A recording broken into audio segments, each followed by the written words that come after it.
السلام علیکم ورحمۃ اللہ وبرکاتہ۔ کل آپ لوگوں نے یہ گلاب کے پھول کے بارے میں سماعت فرمایا ہے۔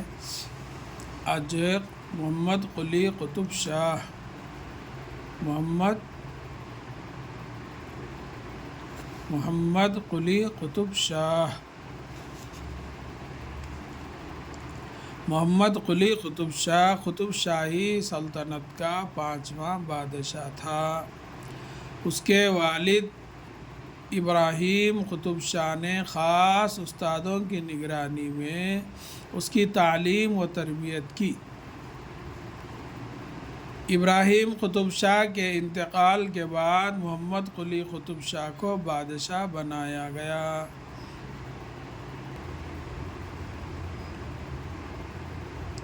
اس وقت اس کی عمر صرف 15 برس تھی۔ محمد قلی قطب شاہ کی تخت نشینی پر رعایا نے خوب خوشیاں منائیں۔ اس کے دور میں بڑی خوشحالی تھی، سب مل جل کر رہتے تھے۔ وہ نہایت رحم دل اور انصاف پسند بادشاہ تھا۔ سب کو مذہبی آزادی حاصل تھی۔ اس کی حکومت میں کسی کو قتل کی سزا نہیں دی گئی۔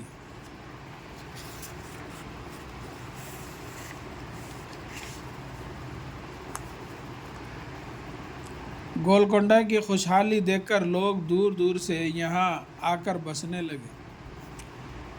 جب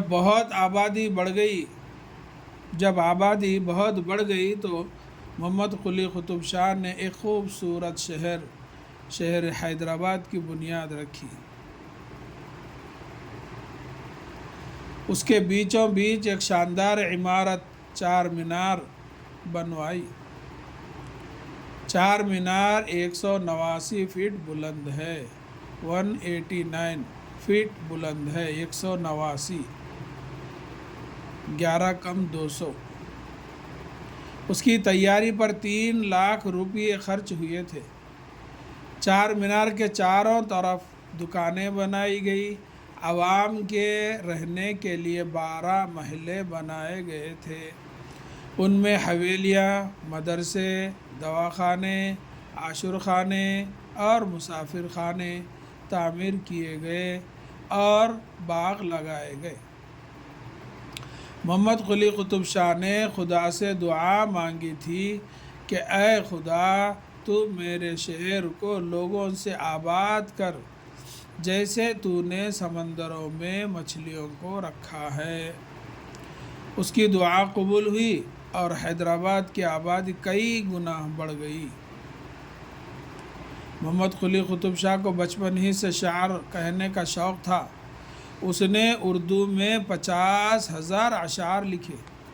اس نے تیلگو میں بھی شاعری کی تھی۔ اس بادشاہ کی یاد تازہ رکھنے کے لیے ہر سال ادارے ادبیات اردو کی جانب سے یوم محمد قلی قطب شاہ منایا جاتا ہے۔